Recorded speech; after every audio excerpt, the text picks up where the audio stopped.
ಓಂ ಶಾಂತಿ. ಇಂದಿನ ಮುರಳಿಯ ದಿನಾಂಕ 17/6/2025. ಪ್ರಾತಃ ಮುರಳಿ. ಓಂ ಶಾಂತಿ. ಬಾಪ್ತಾದ ಮಧುಬನ. ಮಧುರ ಮಕ್ಕಳೇ, ತಮ್ಮ ಕಲ್ಯಾಣ ಮಾಡಿಕೊಳ್ಬೇಕೆಂದರೆ ಪ್ರತಿಯೊಂದು ಪ್ರಕಾರದ ವ್ರತವನ್ನು ಇಟ್ಟುಕೊಳ್ಳಿ. ಹೂಗಳಾಗಲು ಪವಿತ್ರರ ಕೈಯಿಂದ ಶುದ್ಧ ಭೋಜನವನ್ನು ಸ್ವೀಕರಿಸಿ. ಪ್ರಶ್ನೆ: ನೀವು ಮಕ್ಕಳು ಈಗ ಇಲ್ಲೇ ಯಾವ ಅಭ್ಯಾಸ ಮಾಡುತ್ತೀರಿ? ಅದು 21 ಜನ್ಮಗಳವರೆಗೆ ಬರುತ್ತದೆ. ಉತ್ತರ: ಸದಾ ತನು ಮನ ಧನದಿಂದ ಆರೋಗ್ಯವಂತರಾಗಿರುವ ಅಭ್ಯಾಸವನ್ನು ನೀವು ಇಲ್ಲೇ ಮಾಡುತ್ತೀರಿ. ನೀವು ದದೀಚ ಋಷಿಯ ಸಮಾನ ಮೂಳೆಗಳನ್ನು ಸವಿಸಬೇಕಾಗಿದೆ. ಆದರೆ ಹಠಯೋಗದ ಮಾತಿಲ್ಲ. ತಮ್ಮ ಶರೀರವನ್ನು ಬಲಹೀನ ಮಾಡಿಕೊಳ್ಳುವುದಲ್ಲ. ನೀವು ಯೋಗದಿಂದ 21 ಜನ್ಮಗಳಿಗಾಗಿ ಆರೋಗ್ಯವಂತರಾಗುತ್ತೀರಿ. ಅದರ ಅಭ್ಯಾಸವನ್ನು ಇಲ್ಲಿಂದಲೇ ಮಾಡುತ್ತೀರಿ. ಓಂ ಶಾಂತಿ.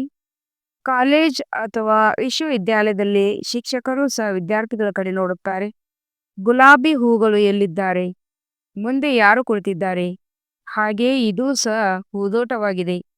ಆದರೆ ನಂಬರ್ ವಾರಂತೂ ಇದ್ದೇ ಇರುತ್ತಾರೆ. ಇಲ್ಲೇ ಗುಲಾಬಿ ಹೂಗಳನ್ನು ನೋಡುತ್ತೇನೆ.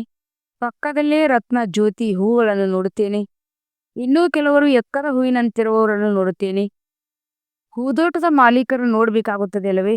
ಬಂದು ಈ ಮುಳ್ಳಿನ ಕಾಡನ್ನು ಸಮಾಪ್ತಿ ಮಾಡಿ ಹೂವಿನ ಸಸಿಗಳನ್ನು ನಾಟಿ ಮಾಡಿ ಎಂದು ಆ ಮಾಲೀಕರನ್ನು ಕರೆಯುತ್ತೀರಿ. ಈ ಮುಳ್ಳಿನ ಕಾಡನ್ನು ಸಮಾಪ್ತಿ ಮಾಡಿ ಹೂವಿನ ಸಸಿಗಳನ್ನು ನಾಟಿ ಮಾಡಿ ಎಂದು ಆ ಮಾಲೀಕರನ್ನು ಕರೆಯುತ್ತೀರಿ. ಹೇಗೆ ಮುಳ್ಳುಗಳಿಂದ ಹೂವಿನ ಸಸಿಗಳ ನಾಟಿಯಾಗುತ್ತದೆ ಎಂಬುದನ್ನು ನೀವು ಮಕ್ಕಳು ಪ್ರಾಕ್ಟಿಕಲ್ ಆಗಿ ನೋಡುತ್ತೀರಿ. ನಿಮ್ಮಲ್ಲಿಯೂ ಕೆಲವೇ ಮಕ್ಕಳು ಮಾತ್ರ ಈ ಮಾತಿನ ಚಿಂತನೆ ಮಾಡುತ್ತೀರಿ. ಇದೂ ಸಹ ಮಕ್ಕಳಿಗೆ ತಿಳಿದಿದೆ. ಅವರು ಹೂದೋಟದ ಮಾಲೀಕನೂ ಆಗಿದ್ದಾರೆ, ಅಂಬಿಗನೂ ಆಗಿದ್ದಾರೆ. ಎಲ್ಲರನ್ನೂ ಕರೆದುಕೊಂಡು ಹೋಗುತ್ತಾರೆ. ಹೂಗಳನ್ನು ನೋಡಿ ತಂದೆಯು ಖುಷಿ ಪಡುತ್ತಾರೆ. ನಾವು ಮುಳ್ಳುಗಳಿಂದ ಹೂಗಳಾಗುತ್ತಿದ್ದೇವೆಂದು ಪ್ರತಿಯೊಬ್ಬರೂ ತಿಳಿದುಕೊಳ್ಳುತ್ತಾರೆ. ಜ್ಞಾನವನ್ನು ನೋಡಿ ಎಷ್ಟು ಶ್ರೇಷ್ಠವಾಗಿದೆ. ಇದನ್ನು ತಿಳಿದುಕೊಳ್ಳಲು ಬಹಳ ವಿಶಾಲ ಬುದ್ಧಿ ಬೇಕು. ಇಲ್ಲಿರುವುದೇ ಕಲಿಯುಗಿ ನರಕವಾಸಿಗಳು. ನೀವೀಗ ಸ್ವರ್ಗವಾಸಿಗಳಾಗುತ್ತಿದ್ದೀರಿ. ಸನ್ಯಾಸಿಗಳು ಗೃಹಸ್ಥವನ್ನು ಬಿಟ್ಟು ಹೊರಗೆ ಹೋಗುತ್ತಾರೆ. ಆದರೆ ನೀವು ಹೋಗಬೇಕಾಗಿಲ್ಲ. ಕೆಲವರ ಮನೆಯಲ್ಲಿ ಒಬ್ಬರು ಮಕ್ಕಳಿಗಿದ್ದರೆ ಇನ್ನೊಬ್ಬರು ಹೂವಾಗಿರುತ್ತಾರೆ. ಕೆಲವರ ಮನೆಯಲ್ಲಿ ಒಬ್ಬರು ಮುಳ್ಳಾಗಿದ್ದರೆ ಇನ್ನೊಬ್ಬರು ಹೂವಾಗಿರುತ್ತಾರೆ. ತಂದೆಯೊಂದಿಗೆ ಕೆಲವರು ಹೇಳುತ್ತಾರೆ, ಬಾಬಾ ಮಕ್ಕಳ ಮದುವೆ ಮಾಡುವುದೇ? ತಂದೆ ಹೇಳುತ್ತಾರೆ, ಭಲೆ ಮಾಡಿ ಮನೆಯಲ್ಲಿಟ್ಟುಕೊಳ್ಳಿ, ಸಂಭಾಲನೆ ಮಾಡಿ. ಕೇಳುತ್ತಾರೆಂದರೆ ಧೈರ್ಯವಿಲ್ಲವೆಂದರೆ ಇದರಿಂದಲೇ ತಿಳಿದು ಬರುತ್ತದೆ. ಆದ್ದರಿಂದ ಭಲೆ ಮಾಡಿ ಎಂದು ತಂದೆಯು ಹೇಳಿಬಿಡುತ್ತಾರೆ. ಬಾಬಾ ನಾವಂತೂ ರೋಗಿಯಾಗಿದ್ದೇವೆ, ಮತ್ತೆ ಶಶಿಯು ಬರುತ್ತಾಳೆಂದರೆ ಅವರ ಕೈಯಿಂದ ತಿನ್ನಬೇಕಾಗುತ್ತದೆ ಎಂದು ಹೇಳುತ್ತಾರೆ. ಅದಕ್ಕೆ ತಂದೆಯು ತಿಳುತ್ತಾರೆ, ಭಲೆ ತಿನ್ನಿರಿ, ಬೇಡ ಎನ್ನುತ್ತಾರೆ. ಇಂಥ ಸನ್ನಿವೇಶಗಳು ಇರುತ್ತವೆ. ಆಗ ತಿನ್ನಲೇಬೇಕಾಗುವುದು. ಏಕೆಂದರೆ ಮೋಹ ಇರುತ್ತದೆ ಅಲ್ಲವೇ? ಮನೆಗೆ ಶಶಿಯು ಬಂದಳೆಂದರೆ ಮಾತೇ ಕೇಳಬೇಡಿ. ಹೇಗೆ ದೇವಿ ಬಂದಾಗಿ ಬಿಡುತ್ತದೆ. ಶಶಿ ಬರ್ತಾಳಂದ್ರೆ ದೇವಿ ಬಂದಂತ ಆಗಿಬಿಡುತ್ತದೆ. ಅಷ್ಟು ಖುಷಿಯಾಗಿ ಬಿಡುತ್ತೀರಾ? ಇವು ತಿಳಿದುಕೊಳ್ಳುವ ಮಾತುಗಳಾಗಿವೆ. ನಾವು ಹೂಗಳಾಗಬೇಕೆಂದರೆ ಪವಿತ್ರರ ಕೈಯಿಂದ ತಿನ್ನಬೇಕಾಗಿದೆ. ಅದಕ್ಕೆ ತಮ್ಮ ಪ್ರಬಂಧ ಮಾಡಿಕೊಳ್ಳಬೇಕಾಗಿದೆ. ಇದರಲ್ಲಿ ಕೇಳಲೇಬೇಕೇ? ತಂದೆ ತಿಳಿಸುತ್ತಾರೆ, ನೀವು ದೇವತೆಗಳಾಗುತ್ತೀರಿ ಅಂದ ಮೇಲೆ ಇದರಲ್ಲಿ ಪಥ್ಯವು ಇರಬೇಕು. ಎಷ್ಟು ಹೆಚ್ಚು ಪಥ್ಯವು ನೀಡುತ್ತೀರೋ ಅಷ್ಟು ನಿಮ್ಮ ಕಲ್ಯಾಣವಾಗುವುದು. ಹೆಚ್ಚು ಪಥ್ಯವನ್ನು ಸ್ವಲ್ಪ ಪರಿಶ್ರಮವಾಗುವುದು. ಈ ಮಾರ್ಗದಲ್ಲಿ ಹೋಗಬೇಕಾದರೆ ಹಸಿವಾಗುತ್ತದೆ. ಆದ್ದರಿಂದ ಊಟವನ್ನು ಜೊತೆಯಲ್ಲಿ ತೆಗೆದುಕೊಂಡು ಹೋಗಿ. ಏನಾದರೂ ತೊಂದರೆ ಆಗುತ್ತದೆ ಅಂತ ಸನ್ನಿವೇಶವು ಬರುತ್ತದೆ ಎಂದರೆ ಸ್ಟೇಷನ್ನವರಿಂದ ಡಬಲ್ ರೊಟ್ಟಿಗಳನ್ನು ತೆಗೆದುಕೊಂಡು ಬನ್ನಿರಿ, ಬಂದು ತಿನ್ನಿರಿ. ಕೇವಲ ತಂದೆಯನ್ನು ನೆನಪು ಮಾಡಿ. ಇದಕ್ಕೆ ಯೋಗ ಬಲವೆಂದು ಹೇಳಲಾಗುವುದು. ಇದರಲ್ಲಿ ಹಠಯೋಗದ ಮಾತೇ ಇರುವುದಿಲ್ಲ, ಅಥವಾ ಶರೀರವನ್ನು ಬಲಹೀನನಾಗಿ ಮಾಡಿಕೊಳ್ಳಬೇಕಾಗಿಲ್ಲ. ದದೀಚ್ ಋಷಿಯ ತರ ಮೂಳೆಗಳನ್ನು ಯಜ್ಞ ಸೇವೆಯಲ್ಲಿ ಕೊಡಬೇಕಾಗಿದೆ. ಆದರೆ ಅದರಲ್ಲಿ ಹಠಯೋಗದ ಮಾತಿಲ್ಲ. ಇದೆಲ್ಲೋ ಭಕ್ತಿ ಮಾರ್ಗದ ಮಾತುಗಳಾಗಿವೆ. ಶರೀರವನ್ನಂತೂ ಸ್ವಸ್ಥವಾಗಿಟ್ಟುಕೊಳ್ಳಬೇಕಾಗಿದೆ. ಯೋಗ ಬಲದಿಂದ 21 ಜನ್ಮಗಳಿಗಾಗಿ ಸ್ವಸ್ಥ ಅರ್ಥಾತ್ ಆರೋಗ್ಯವಂತರಾಗಬೇಕಾಗಿದೆ. ಈ ಅಭ್ಯಾಸವನ್ನು ಇಲ್ಲಿಂದಲೇ ಮಾಡಬೇಕಾಗಿದೆ. ತಂದೆಯವರು ತಿಳಿಸುತ್ತಾರೆ, ಇದರಲ್ಲಿ ಕೇಳುವ ಅವಶ್ಯಕತೆ ಇಲ್ಲ ಅಂತ ದೊಡ್ಡ ಮಾತಾಗಿದ್ದು, ಅದರಲ್ಲಿ ತಬ್ಬಿಬ್ಬಾಗುತ್ತೀರೆಂದರೆ ಕೇಳಬಹುದು. ಚಿಕ್ಕ ಚಿಕ್ಕ ಮಾತುಗಳನ್ನು ತಂದೆಯೊಂದಿಗೆ ಕೇಳುವುದರಲ್ಲಿ ಎಷ್ಟು ಸಮಯ ಹೋಗುತ್ತದೆ. ಹಿರಿಯ ವ್ಯಕ್ತಿಗಳು ಬಹಳ ಕಡಿಮೆ ಮಾತನಾಡುತ್ತಾರೆ. ಶಿವ ತಂದೆಗೆ ಸದ್ಗತಿದಾತನೆಂದು ಹೇಳಲಾಗುತ್ತದೆ, ರಾವಣನಿಗೆ ಸದ್ಗತಿದಾತನೆಂದು ಹೇಳುವುದಿಲ್ಲ. ಒಂದು ವೇಳೆ ಸದ್ಗತಿದಾತನಾಗಿದ್ದರೆ ಅವನನ್ನು ಏಕೆ ಸುಡುತ್ತಾರೆ? ರಾವಣ ಪ್ರಸಿದ್ಧನಾಗಿದ್ದಾನೆಂದು ಮಕ್ಕಳು ತಿಳಿಯುತ್ತಾರೆ. ಭಲೆ ರಾವಣನಲ್ಲಿ ಹೆಚ್ಚು ಶಕ್ತಿ ಇದೆ, ಆದರೆ ಶತ್ರು ಅಲ್ಲವೇ? ಅರ್ಧಕಲ್ಪ ರಾವಣ ರಾಜ್ಯವು ನಡೆಯುತ್ತದೆ. ಆದರೆ ಅವನ ಮಹಿಮೆ ಎಂದಾದರೂ ಕೇಳಿದ್ದೀರಾ? ಮಹಿಮೆ ಏನೂ ಇಲ್ಲ. ಪಂಚವಿಕಾರಗಳಿಗೆ ರಾವಣ ಎಂದು ಹೇಳಲಾಗುತ್ತದೆ. ಸಾಧು ಸಂತರು ಪವಿತ್ರರಾಗುತ್ತಾರೆಂದರೆ ಅವರಿಗೆ ಮಹಿಮೆ ಮಾಡುತ್ತಾರಲ್ಲವೇ? ಈ ಸಮಯದ ಮನುಷ್ಯರಂತೂ ಎಲ್ಲರೂ ಪತಿತರಾಗಿದ್ದಾರೆ. ಬಲೆ ಯಾರಾದರೂ ಬರಲಿ, ತಿಳಿದುಕೊಳ್ಳಿ, ಹಿರಿಯ ವ್ಯಕ್ತಿಯು ಬರುತ್ತಾರೆಂದರೆ ನಾವು ಬಾಬಾರೊಂದಿಗೆ ಸಂಭಾಷಣೆ ಮಾಡಬೇಕೆಂದು ಹೇಳುತ್ತಾರೆ. ಆಗ ತಂದೆ ಅವರೊಂದಿಗೆ ಏನು ಕೇಳುತ್ತಾರೆ? ಇದನ್ನು ಕೇಳುತ್ತಾರೆ, ರಾಮರಾಜ್ಯ ಮತ್ತು ರಾವಣ ರಾಜ್ಯವೆಂದು ಎಂದಾದರೂ ಕೇಳಿದ್ದೀರಾ? ಮನುಷ್ಯರು ಮತ್ತು ದೇವತೆಗಳು ಎಂಬುದು ಎಂದಾದರೂ ಕೇಳಿದ್ದೀರಾ? ಈ ಸಮಯದ ರಾಜ್ಯವು ಮನುಷ್ಯರದೋ ಅಥವಾ ದೇವತೆಗಳದೋ? ಮನುಷ್ಯರು ಯಾರು, ದೇವತೆಗಳು ಯಾರು? ದೇವತೆಗಳು ಯಾವ ರಾಜ್ಯದಲ್ಲಿದ್ದರು? ದೇವತೆಗಳಂತೂ ಸತ್ಯಯುಗದಲ್ಲಿರುತ್ತಾರೆ. ಯಥಾ ರಾಜ ರಾಣಿ ತಥಾ ಪ್ರಜಾ. ನೀವು ಇದನ್ನು ಪ್ರಶ್ನಿಸಬಹುದು, ಇದು ಹೊಸ ಸೃಷ್ಟಿಯ ಅಥವಾ ಹಳೆಯದೇ? ಸತ್ಯಯುಗದಲ್ಲಿ ಯಾರ ರಾಜ್ಯವಿತ್ತು? ಈಗ ಯಾರ ರಾಜ್ಯವಿದೆ? ಚಿತ್ರಗಳಂತೂ ನಿಮ್ಮ ಮುಂದಿದೆ. ಭಕ್ತಿ ಎಂದರೇನು? ಜ್ಞಾನವೆಂದರೇನು? ಇದನ್ನು ತಂದೆಯ ಕುಳಿತು ತಿಳಿಸುತ್ತಾರೆ. ಬಾಬಾ ನಮಗೆ ಧಾರಣೆಯಾಗುವುದಿಲ್ಲವೆಂದು ಯಾವ ಮಕ್ಕಳು ಹೇಳುತ್ತಾರೆಯೋ ಅವರಿಗೆ ತಂದೆಯು ತಿಳಿಸುತ್ತಾರೆ, ಅರೆ, ತಂದೆ ಮತ್ತು ಆಸ್ತಿಯನ್ನು ನೆನಪು ಮಾಡುವುದು ಸಹಜವಲ್ಲವೇ? ತಂದೆ ತಿಳಿಸುತ್ತಾರೆ, ಮಕ್ಕಳೇ, ನನ್ನನ್ನು ನೆನಪು ಮಾಡಿದರೆ ನಿಮಗೆ ಆಸ್ತಿ ಸಿಗೋದು. ಭಾರತದಲ್ಲಿ ಶಿವಜಯಂತಿಯನ್ನು ಆಚರಿಸುತ್ತಾರೆ, ಆದರೆ ಅವರು ಭಾರತದಲ್ಲಿ ಯಾವಾಗ ಬಂದು ಸ್ವರ್ಗವನ್ನು ಸ್ಥಾಪನೆ ಮಾಡಿದರು? ಭಾರತವು ಸ್ವರ್ಗವಾಗಿತ್ತು ಎಂಬುದನ್ನೇ ತಿಳಿದುಕೊಂಡಿಲ್ಲ, ಮರೆತು ಹೋಗಿದ್ದಾರೆ. ನಾವು ಸ್ವರ್ಗದ ಮಾಲೀಕರಾಗಿದ್ದೆವು ಎಂಬುದನ್ನು ನಾವು ತಿಳಿದುಕೊಂಡಿರಲಿಲ್ಲ. ಈಗ ತಂದೆಯ ಮೂಲಕ ಪುನಃ ದೇವತೆಗಳಾಗುತ್ತಿದ್ದೇವೆಂದು ಹೇಳಿ ತಿಳಿಸುವವನು ನಾನಾಗಿದ್ದೇನೆ. ಸೆಕೆಂಡ್ನ ಜೀವನ್ಮುಕ್ತಿ ಎಂದು ಗಾಯನವಿದೆ, ಆದರೆ ಇದರ ಅರ್ಥವನ್ನು ತಿಳಿದುಕೊಳ್ಳುವುದಿಲ್ಲ. ಸೆಕೆಂಡ್ನಲ್ಲಿ ನೀವು ಸ್ವರ್ಗದ ಪಡಿಗಳಾಗುತ್ತಿರಲ್ವೇ? ಇದಕ್ಕೆ ಇಂದ್ರ ಸಭೆ ಎಂದು ಹೇಳುತ್ತಾರೆ. ಇದಕ್ಕೆ ಅವರು ಮಳೆ ಸುರಿಸುವವರನ್ನು ಇಂದ್ರನೆಂದು ತಿಳಿಯುತ್ತಾರೆ. ಮಳೆ ಸುರಿಸುವವರದ್ದು ಯಾವುದೇ ಸಭೆ ಇರುತ್ತದೆ. ಈ ರೀತಿ ಇಂದ್ರ ಸಭೆ ಏನೇನೋ ಹೇಳುತ್ತಾರೆ. ಇಂದು ಪುನಃ ಈ ಪುರುಷಾರ್ಥ ಮಾಡುತ್ತಿದ್ದೀರಿ. ಇದು ವಿದ್ಯೆಯಲ್ಲವೇ? ಕಾನೂನ ವಿದ್ಯೆಯನ್ನು ಓದುತ್ತಾರೆಂದರೆ ನಾವು ನಾಳೆ ಬ್ಯಾರಿಸ್ಟರ್ ಆಗುತ್ತೇವೆಂದು ತಿಳಿಯುತ್ತಾರೆ. ನೀವು ಇಂದು ಓದುತ್ತೀರಿ, ನಾಳೆ ಶರೀರವನ್ನು ಬಿಟ್ಟು ಹೋಗಿ ರಾಜಧಾನಿಯಲ್ಲಿ ಜನ್ಮ ಪಡೆಯುತ್ತೀರಿ. ನೀವು ಇಂದು ಓದುತ್ತೀರಿ, ನಾಳೆ ಶರೀರವನ್ನು ಬಿಟ್ಟು ಹೋಗಿ ರಾಜಧಾನಿಯಲ್ಲಿ ಜನ್ಮ ಪಡೆಯುತ್ತೀರಿ. ನೀವು ಭವಿಷ್ಯಕ್ಕಾಗಿ ಪ್ರಾರಬ್ಧವನ್ನು ಮಾಡುತ್ತೀರಿ, ಪಡಗುತ್ತೀರಿ. ಇಲ್ಲಿಂದ ಓದಿ ಹೋಗುತ್ತೀವೆಂದರೆ ಮತ್ತೆ ನಮ್ಮ ಜನ್ಮವು ಸತ್ಯಯುಗದಲ್ಲಿ ಆಗುವುದು. ನಮ್ಮ ಲಕ್ಷ್ಯವೇ ಆಗಿದೆ ರಾಜ್ಕುಮಾರ್ ಆಗೋದು. ಇದು ರಾಜಯೋಗವಲ್ಲವೇ? ಬಾಬಾ, ನಮ್ಮ ಬುದ್ಧಿಯು ಕೆಲಸ ಮಾಡುವುದಿಲ್ಲವೆಂದು ಕೆಲವರು ಹೇಳುತ್ತಾರೆ. ನಿಮ್ಮ ಅದೃಷ್ಟವೇ ಹೀಗಿದೆ, ಡ್ರಾಮಾದಲ್ಲಿ ಪಾತ್ರವೇ ಹೀಗಿದೆ, ಅದನ್ನು ತಂದೆಯು ಬದಲಾವಣೆ ಮಾಡಲು ಹೇಗೆ ಸಾಧ್ಯ? ಸ್ವರ್ಗದ ಮಾಲೀಕರಾಗಲು ಎಲ್ಲರೂ ಹಕ್ಕುದಾರಾಗಿದ್ದಾರೆ, ಆದರೆ ನಂಬರುವಂತೆ ಇರುತ್ತಾರಲ್ವೇ? ಎಲ್ಲರೂ ರಾಜರಾಗಿ ಬಿಡುವುದಿಲ್ಲ. ಈಶ್ವರ್ಯ ಶಕ್ತಿ ಇದ್ದರೆ ಎಲ್ಲರನ್ನೂ ರಾಜರನ್ನಾಗಿ ಮಾಡಿ ಬಿಡಲಿ ಎಂದು ಕೆಲವರು ಹೇಳುತ್ತಾರೆ. ಮತ್ತೆ ಪ್ರಜೆಗಳು ಎಲ್ಲಿಂದ ಬರುವರು? ಇದು ತಿಳುವಳಿಕೆ ಮಾತ್ರಲ್ಲವೇ? ಈ ಲಕ್ಷ್ಮೀನಾರಾಯಣರ ರಾಜ್ಯವಿತ್ತು, ಈಗಂತೆ ಕೇವಲ ನಾಮ ಮಾತ್ರ ಮಹಾರಾಜ ಮಹಾರಾಣಿಯರಿದ್ದಾರೆ. ಬಿರುದುಗಳನ್ನು ಸಹ ಕೊಟ್ಟು ಬಿಟ್ಟಿದ್ದಾರೆ. 1-2 ಲಕ್ಷಗಳು ಕೊಟ್ಟರೆ ಸಾಕು, ರಾಜ ರಾಣಿಯರ ಬಿರುದು ಸಿಗುತ್ತದೆ. ಮತ್ತು ಅವರ ಚಲನೆಯು ಈ ರೀತಿ ಇಟ್ಟುಕೊಳ್ಳಬೇಕು, ನಾವು ಶ್ರೀಮತದ ಅನುಸಾರ ನಮ್ಮ ರಾಜ್ಯವನ್ನು ಸ್ಥಾಪನೆ ಮಾಡುತ್ತಿದ್ದೇವೆ ಎಂದು ನೀವು ಮಕ್ಕಳು ತಿಳಿದುಕೊಂಡಿದ್ದೀರಿ. ಅಲ್ಲಂತೂ ಎಲ್ಲರೂ ಸುಂದರವಾಗಿರುತ್ತಾರೆ. ಈ ಲಕ್ಷ್ಮೀನಾರಾಯಣ ರಾಜ್ಯವಿತ್ತಲ್ಲವೇ? ಶಾಸ್ತ್ರಗಳಲ್ಲಿ ಕಲ್ಪದ ಆಯುಷ್ಯನ್ನು ಬಹಳ ದೀರ್ಘವಾಗಿ ಬರೆಯುವುದರಿಂದ ಮನುಷ್ಯರು ಮರೆತು ಹೋಗಿದ್ದಾರೆ. ನೀವೀಗ ಶ್ಯಾಮ್ನಿಂದ ಸುಂದರಾಗುವ ಪುರುಷಾರ್ಥ ಮಾಡುತ್ತಿದ್ದೀರಿ. ದೇವತೆಗಳು ಕಪ್ಪಾಗಿರುತ್ತಾರೆ, ಕೃಷ್ಣನು ಕಪ್ಪು, ರಾಧೆಯನ್ನು ಬಿಳುಪಾಗಿ ತೋರಿಸುತ್ತಾರೆ. ಸುಂದರವಾಗಿದ್ದಾರೆ. ಇಬ್ಬರು ಸುಂದರವಾಗಿರಬೇಕಲ್ಲವೇ? ಮತ್ತೆ ಕಾಂಚಿತೆಯನ್ನೇರಿ ಕಪ್ಪಾಗಿ ಬಿಡುತ್ತಾರೆ. ಅವರು ಸ್ವರ್ಣಿಮ ಪ್ರಪಂಚದ ಮಾಲೀಕರಾಗುತ್ತಾರೆ. ಇದು ಪತಿತ ಪ್ರಪಂಚವಾಗಿದೆ. ನೀವು ಮಕ್ಕಳಿಗೆ ಮೊದಲನೆಯದಾಗಿ ಅಂತರದಲ್ಲಿ ಬಹಳ ಖುಷಿ ಇರಬೇಕು ಮತ್ತು ದೈವಿ ಗುಣಗಳನ್ನು ಧಾರಣೆ ಮಾಡಬೇಕಾಗಿದೆ.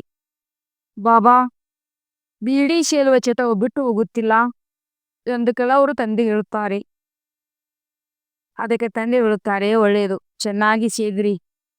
ಕೇಳುತ್ತೀರಂದರೆ ಇನ್ನೇನು ಹೇಳುವುದು? ಋತದನುಸಾರ ನಡೆಯದಿದ್ದರೆ ಕೆಳಗೆ ಬೀಳುತ್ತೀರಿ. ತಮಗೆ ಅರಿವಿರಬೇಕಲ್ಲವೇ? ನಾವು ದೇವತೆಗಳಾಗುತ್ತೇವೆಂದರೆ ನಿಮ್ಮ ಚಲನೆ, ವಲನೆ, ಸಾರ, ಪಾಣಿಗಳು ಹೇಗಿರಬೇಕು ಎಂಬ ತಿಳುವಳಿಕೆ ನಿಮಗೆ ಇರಬೇಕು. ನಾವು ಲಕ್ಷ್ಮೀನಾರಾಯಣರನ್ನು ವರ್ಷಿಸುತ್ತೇವೆಂದು ಎಲ್ಲರೂ ಹೇಳುತ್ತೀರಿ, ಒಳ್ಳೆಯದು. ತಮ್ಮನ್ನು ನೋಡಿಕೊಳ್ಳಿ. ಈ ರೀತಿ ಗುಣಗಳಿವೆ. ನಾವು ಬೀಡಿ ಸೇದುತ್ತೇವೆಂದರೆ ಮತ್ತೆ ನಾರಾಯಣಾಗಲು ಸಾಧ್ಯವೇ? ನಾರದನ ಕಥೆ ಇದೆಯಲ್ಲವೇ? ನಾರದನೆಂದರೆ ಕೇವಲ ಒಬ್ಬರಲ್ಲ, ಎಲ್ಲಾ ಮನುಷ್ಯರು ಭಕ್ತ ನಾರದರಾಗಿದ್ದಾರೆ. ತಂದೆಯು ತಿಳಿಸುತ್ತಾರೆ, ದೇವತೆಗಳಾಗುವಂತ ಮಕ್ಕಳೇ ಅಂತರ್ಮುಖಿಯಾಗಿ ತಮ್ಮೊಂದಿಗೆ ತಾವು ಮಾತನಾಡಿಕೊಳ್ಳಿ. ಯಾವಾಗ ನಾವು ದೇವತೆಗಳಾಗುತ್ತೇವೆಂದರೆ ನಮ್ಮ ಚಲನೆ ಹೇಗಿರಬೇಕು? ನಾವು ದೇವತೆಗಳಾಗುತ್ತೇವೆ ಅಂದ ಮೇಲೆ ಮದ್ಯಪಾನ ಮಾಡಲು ಸಾಧ್ಯವಿಲ್ಲ, ಬೀಡಿ ಸೇದಲು ಸಾಧ್ಯವಿಲ್ಲ, ವಿಕಾರದಲ್ಲಿ ಹೋಗುವಂತಿಲ್ಲ, ಪತಿತರ ಕೈಯಿಂದ ತಯಾರಿಸುವುದನ್ನು ಸ್ವೀಕರಿಸಲು ಸಾಧ್ಯವಿಲ್ಲ. ಇದು ಸ್ಥಿತಿಯ ಮೇಲೆ ಪ್ರಭಾವ ಬೀರುತ್ತದೆ. ಈ ಮಾತುಗಳನ್ನು ತಂದೆ ತಿಳಿಸುತ್ತಾರೆ. ನಾಟಕದ ರಹಸ್ಯವನ್ನು ಸಹ ಯಾರೂ ತಿಳಿದುಕೊಂಡಿಲ್ಲ. ಇದು ನಾಟಕವಾಗಿದೆ. ಎಲ್ಲರೂ ಪಾತ್ರಧಾರಿಗಳಾಗಿದ್ದಾರೆ. ನಾವು ಆತ್ಮಗಳು ಮೇಲಿಂದ ಬರುತ್ತೇವೆ. ಪಾತ್ರವನ್ನಂತೂ ಇಡೀ ಪ್ರಪಂಚದ ಪಾತ್ರಧಾರಿಗಳೆಲ್ಲರೂ ಅಭಿನಯಿಸಬೇಕಾಗಿದೆ. ಎಲ್ಲರಿಗೂ ತಮ್ಮ ತಮ್ಮ ಪಾತ್ರವಿದೆ. ಎಷ್ಟು ಮಂದಿ ಪಾತ್ರಧಾರಿಗಳಿದ್ದಾರೆಯೋ ಹೇಗೆ ಪಾತ್ರವನ್ನು ಅಭಿನಯಿಸುತ್ತಾರೆ. ಇದು ವಿವಿಧ ಕರ್ಮಗಳ ವೃಕ್ಷವಾಗಿದೆ. ಒಂದು ಮಾವಿನ ವೃಕ್ಷಕ್ಕೆ ವಿಭಿನ್ನ ವೃಕ್ಷವೆಂದು ಹೇಳುವುದಿಲ್ಲ, ಅದು ಮಾವಿನ ಹಣ್ಣನ್ನೇ ಕೊಡುತ್ತದೆ. ಇದು ವಿಭಿನ್ನ ವೃಕ್ಷವಾಗಿದೆ, ಆದರೆ ಇದರ ಹೆಸರಾಗಿದೆ ವಿಭಿನ್ನ ಧರ್ಮಗಳ ವೃಕ್ಷ. ಬೀಜವು ಒಬ್ಬರೇ ಆಗಿದ್ದಾರೆ.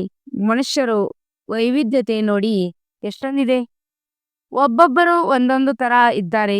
ಇದೆಲ್ಲವನ್ನು ತಂದೆಯೇ ಕುಳಿತು ತಿಳಿಸುತ್ತಾರೆ. ಮನುಷ್ಯರಿಗೇನು ತಿಳಿದಿಲ್ಲ. ಮನುಷ್ಯರನ್ನು ತಂದೆ ಪಾರಸು ಬುದ್ಧಿಯವರನ್ನಾಗಿ ಮಾಡುತ್ತಾರೆ. ಮಕ್ಕಳಿಗೆ ತಿಳಿದಿದೆ, ಈ ಹಳೆಯ ಪ್ರಪಂಚದಲ್ಲಿ ಇನ್ನೂ ಸ್ವಲ್ಪ ದಿನಗಳು ಮಾತ್ರ ಉಳಿದಿವೆ. ಕಲ್ಪದ ಹಿಂದಿನಂತೆ ಸಸಿಯ ನಾಟಿಯಾಗುತ್ತದೆ. ಒಳ್ಳೆಯ ಪ್ರಜೆಗಳು ಸಾಧಾರಣ ಪ್ರಜೆಗಳು ನಾಟಿಯಾಗುತ್ತದೆ.